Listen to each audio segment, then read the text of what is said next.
I'm seeing online that some people think that there are diss tracks on Brat, and I just wanted to come on here and clarify that there aren't, apart from maybe Von Dutch, which kind of is, but the other tracks in question aren't diss tracks. I was so physically exhausted that I kind of needed to like get back in that like creative space, and that fueled me past physical exhaustion.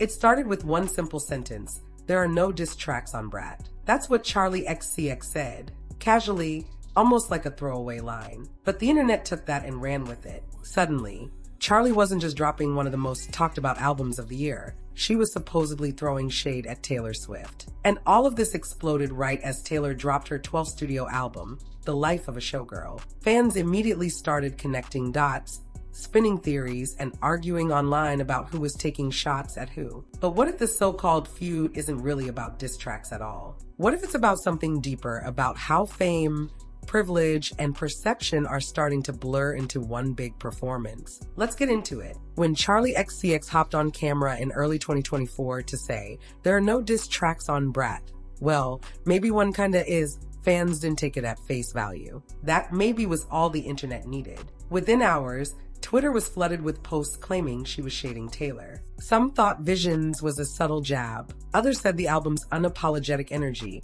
was a direct contrast to Taylor's polished persona. But here's the thing, Charli's always been brutally honest. Her brand has never been about clean, market-tested pop. It's chaos. It's raw. So when she said there were no diss tracks, she probably meant it. But by then, it didn't matter. The internet had decided there was a feud, and they weren't letting it go. Especially since Taylor had just dropped her own project, The Life of a Showgirl, and fans were already picking it apart line by line. Taylor announced The Life of a Showgirl in the most Taylor Swift way possible, with spectacle. During a surprise appearance on her fiancé Travis Kelce's podcast, she revealed she'd been secretly recording between stops on the Eras tour. Picture this. She's performing to sold-out stadiums 3 nights in a row, then flying to Sweden to record before heading back on stage. Exhausting? Probably. But for Taylor, it was branding perfection. The rollout was massive. Spotify pop-ups in New York, exclusive merch drops, teaser lyrics hidden in lipstick on mirrors.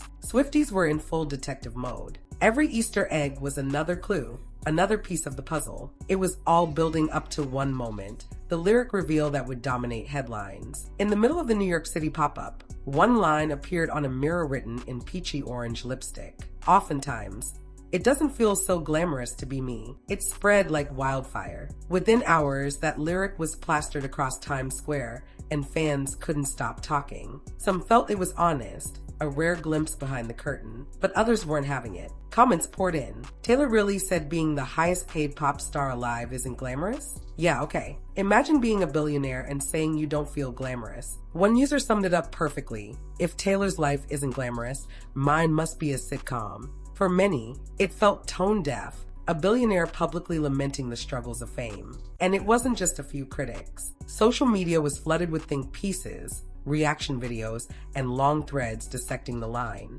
But this wasn't the first time Taylor's been accused of missing the mark. Since Reputation, Taylor's made a career out of turning criticism into narrative. I'm the problem, it's me. That self-aware, tongue-in-cheek persona worked for years, until it didn't. Now, after nearly a decade of revisiting the same fame versus humanity theme, fans say the story's getting old. The poor me, I'm famous act feels disconnected in 2024, when the gap between celebrity and audience has never been wider. The lyric might have been meant as vulnerability, but it landed as privilege. When your net worth sits above $1.5 billion, saying your life isn't glamorous doesn't sound humble.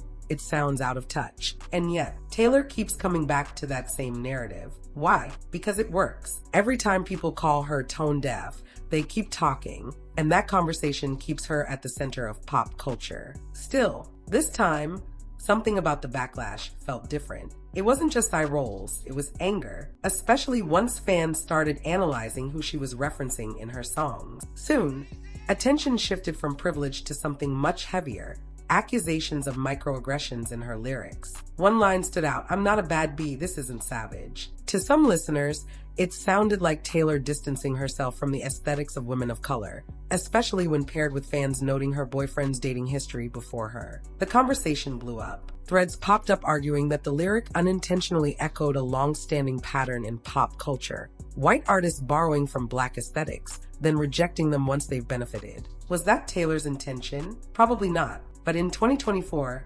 intent doesn't always matter. Optics do. Then came another questionable line. I like my friends canceled. Many interpreted it as a defense of her elite social circle, which includes politically conservative figures. Critics said it trivialized real-world issues for the sake of a punchline. And that's when people started asking, has Taylor become so insulated that she can't tell when she's being tone deaf? Adding to the debate was another unexpected comparison, Sabrina Carpenter. Fans noticed Taylor experimenting with talk singing, minimal melodies, and conversational phrasing, the same style Sabrina's mastered. The problem? It didn't fit Taylor's musical DNA. Where Sabrina's delivery feels cheeky and fresh, Taylor's came off as awkward, like a pop veteran trying to imitate a younger trend. Some even joked the album sounded like Hamilton with glitter. It wasn't just about style, it was about authenticity. The shift felt forced, like Taylor was chasing relevance instead of setting trends. And for an artist who spent her entire career controlling her narrative, this felt off. Another criticism echoed across TikTok: maturity. Fans pointed out that many of the lyrics still sounded like diary entries from a 20-something. Songs about prom nights, crushes, and social rivalries, familiar, but no longer fitting. It's the same critique Drake gets.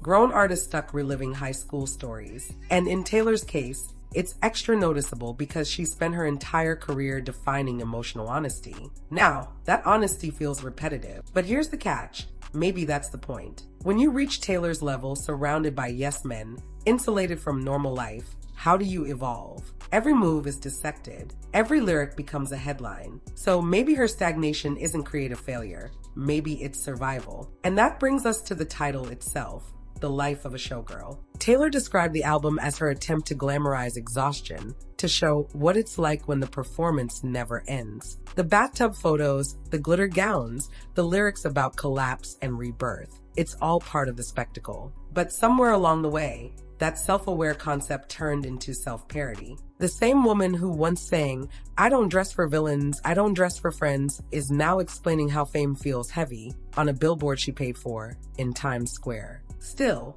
there's something undeniably poetic about it, because maybe this isn't tone deafness at all. Maybe it's burnout. Maybe the showgirl she's talking about isn't a metaphor for fame. Maybe it's her. A woman who built an empire out of perfection, now cracking under the weight of her own mythology. So, was Charli shading Taylor? Probably not. Was Taylor's album tone deaf? Depends who you ask. But what's clear is this. The internet doesn't really want music anymore. It wants narratives. It wants tension, drama, the illusion of conflict. Charli says no diss tracks. Taylor says it's not glamorous to be me. And somehow, both women become main characters in a conversation about fame, privilege, and authenticity. Because in 2024, pop isn't just about songs, it's about perception. And the moment that perception cracks, even a little, the audience rushes in to fill the gap with speculation. Maybe the real life of a showgirl isn't the glitz, the awards, or the private jets. Maybe it's learning how to perform, even when the show is no longer fun to watch. And that's the part nobody really talks about.